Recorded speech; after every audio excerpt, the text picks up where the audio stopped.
Termino, senhor presidente. Agora eu vou falar um pouco da famosa teoria do domínio do fato. Bem,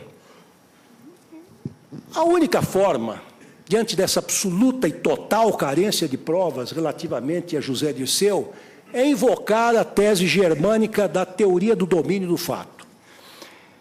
Digo, então, num derradeiro esforço, Parquet lança a mão dessa teoria do domínio do fato. Trata-se de uma tese, embora já antiga, ainda controvertida na doutrina.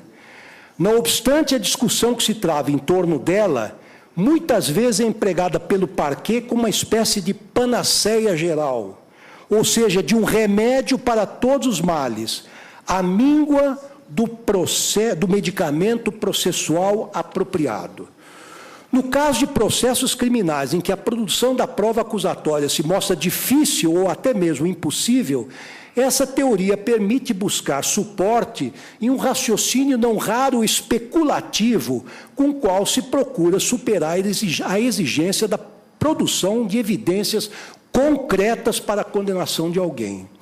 Não quero dizer com isto que tal teoria não tem espaço em situações especialíssimas, como nas hipóteses de sofisticadas organizações criminosas, privadas ou estatais.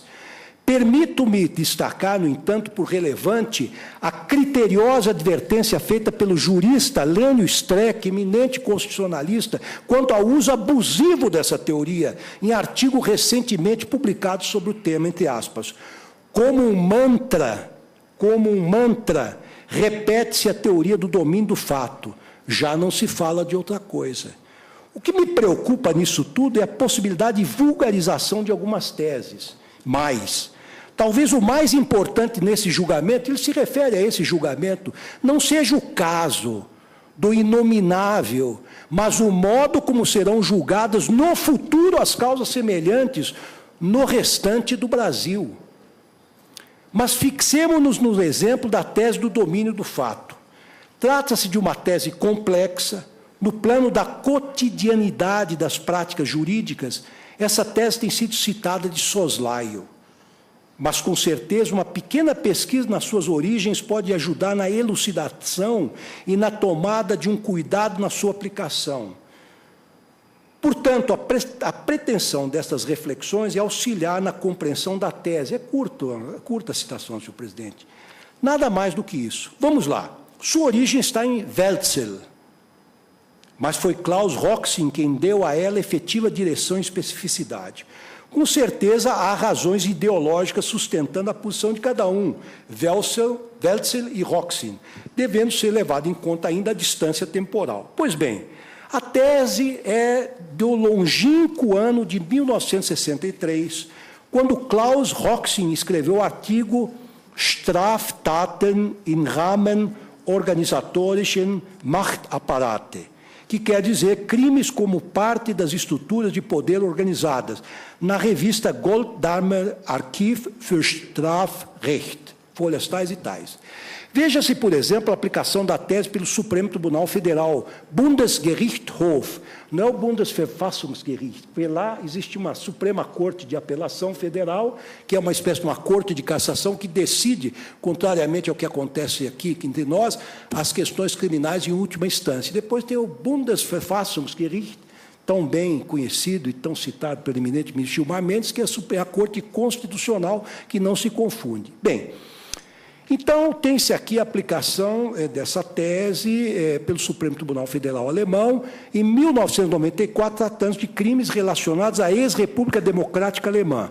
Foram condenados os autores mediatos, por exemplo, o ministro do Interior e os soldados atiradores. Trata-se de entender, nesse contexto, a importância da determinação da autoria dos mandantes. O caso é famoso, é de Mauerschützenprozesse. Eu vou explicar, em outras palavras, rapidamente, do que se trata. A antiga República Democrática Alemã, a República Comunista, como se sabe, construiu o Muro de Berlim. Um muro com arame farpado, um muro eletrificado e um muro cujo acesso estava minado.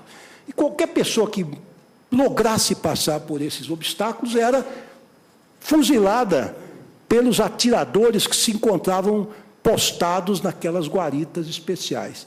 Com a queda da DDR, Deutsche Demokratische Republik, República Democrática Alemã, e que se incorporou à República Federal Alemã com a queda do Muro de Berlim na primavera de 1989, como nós lembramos, que colocou um fim à Guerra Fria. Obviamente, estes atiradores começaram a ser processados. E aí, o Bundesgerichtshof chegou à seguinte conclusão: olha, não basta nós responsabilizarmos aqueles que puxaram o gatilho, nós temos que buscar os mandantes. Essa tese também, diz aqui, Lênio Streck, foi utilizada para condenar o ex-ditador Alberto Fujimori, do Peru. E diz que essa tese tem no seu nascedor uma forte especificidade política, porque mais destinada, o que não quer dizer exclusivamente, a acusar mandantes de crimes políticos ou violadores de direitos humanos. Há hoje, inclusive, uma cláusula no Estatuto de Roma que criou o Tribunal Penal Internacional que autoriza, em situações excepcionalíssimas, situações de guerra, a utilização dessa teoria do domínio do fato, onde os warlords, os senhores das guerras, naquelas guerras regionais, que se travam nas selvas mais recônditas ou nos locais mais inóspitos, para que estes mandantes possam também ser responsabilizados. Mas nunca numa situação de normalidade democrática, num caso penal banal como esse que nós estamos julgando, do ponto de vista jurídico. Nós estamos julgando peculato, corrupção ativa, corrupção passiva, lavagem de dinheiro, são temas, diria eu, de primeiro ou segundo ano de faculdade de Direito. Bem, em que pese essas limitações, muitos juristas adotam uma teoria como uma complementação, etc. E eu trago outros juristas que adotam a teoria restritiva, mas o que eu queria dizer a vossas excelências é o seguinte: aqui trago as objeções de Zaffaroni, Pierangeli e outros, mas, para finalizar, senhor presidente, eu trago o depoimento insuspeito do próprio Klaus Roxin.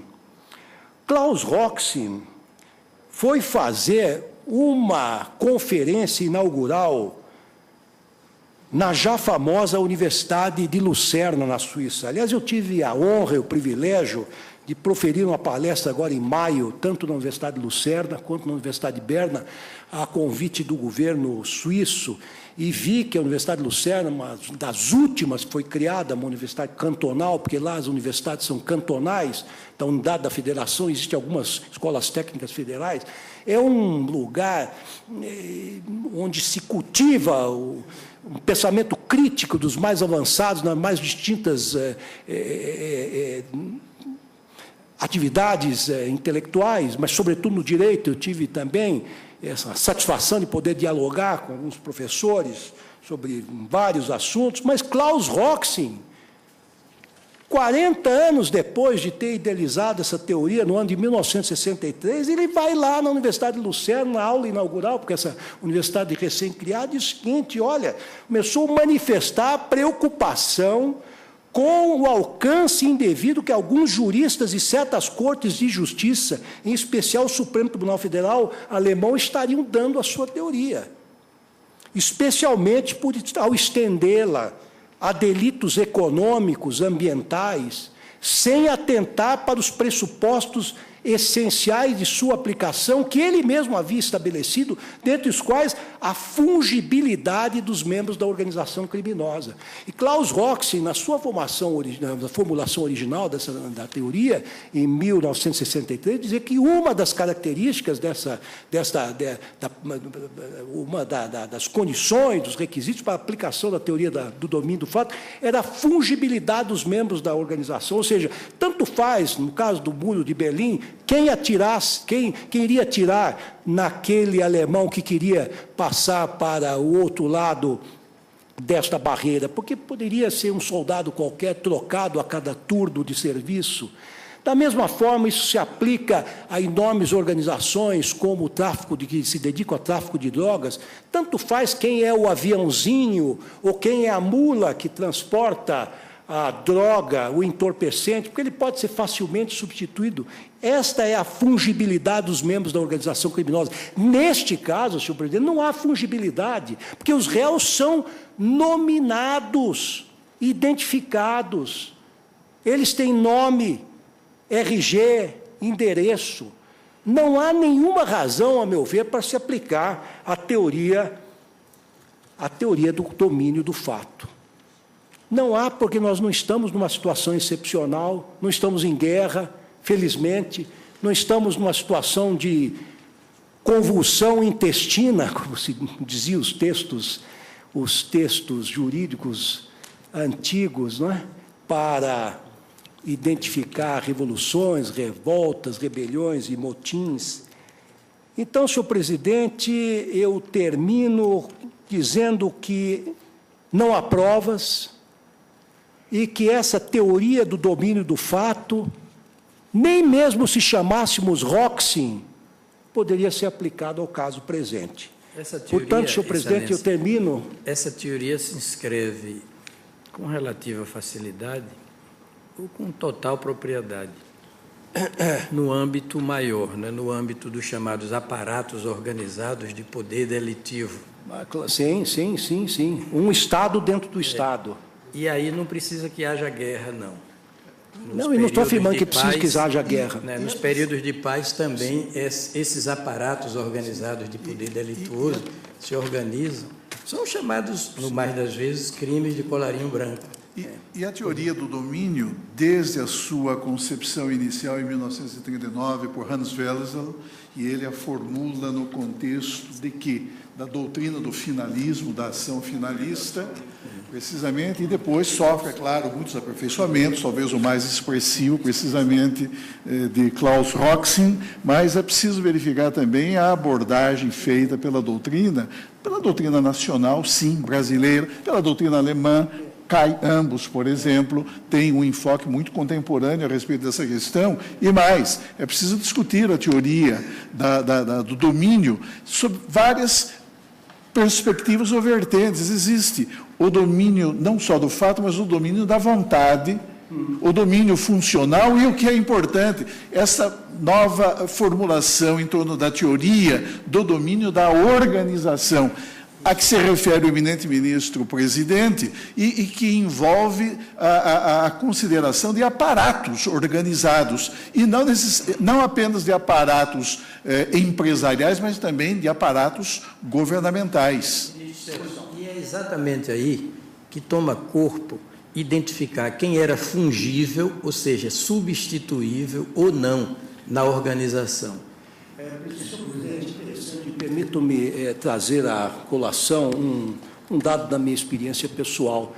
Quando eu era jovem e cursava o ginásio, naquela época, eu tive um excelente professor de literatura e ele disse uma frase que me marcou profundamente, que foi a seguinte: todos os movimentos intelectuais que se processam no mundo chegam ao nosso país, literários, científicos, com 50 anos de atraso. E aí nós vamos aplicá-los aqui. Eu quero crer, e temos, senhor presidente, que nós vamos aplicar essa teoria, porque ontem eu recebi... acho que isso não faz justiça à intelectualidade brasileira em geral e nem a jurídica. Não faz justiça esse tipo de crítica. Ontem ainda recebi da Inglaterra um texto de um eminente jurista alemão chamado Thomas Weigand. Ele é professor da Universidade de Köln, Colônia, na Alemanha, e esse artigo foi publicado no Journal of Criminal Justice em setembro de 2011, portanto, recentíssimo. E esse journal revista, portanto, é publicada pela Oxford University Press.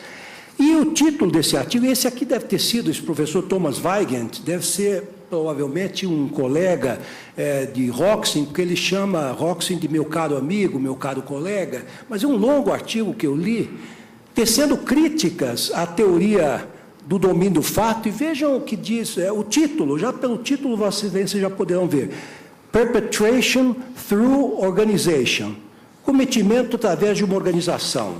Aí diz subtítulo: The Unexpected Career of a German Legal Concept, a carreira inesperada de um conceito legal germânico. E ele demonstra aqui, num longo artigo, inclusive analisando aqui a corte, uma decisão, ou tomando como princípio de suas ilações intelectuais, do seu raciocínio, é uma decisão da Corte Penal Internacional, é o caso Katanga contra Chu.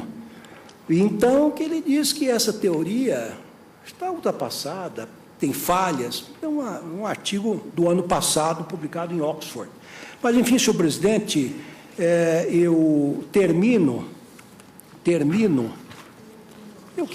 Eu não vou fazê-lo, senhor presidente, eu iria, até citando colegas aqui,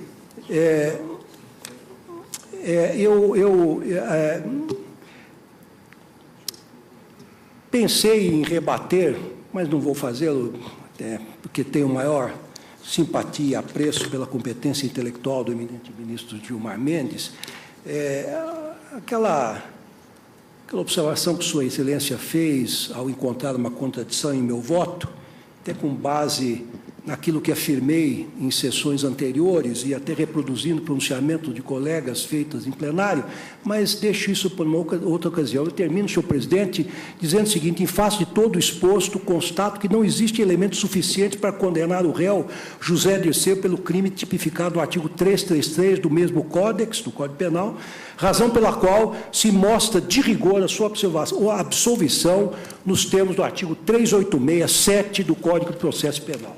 É como voto.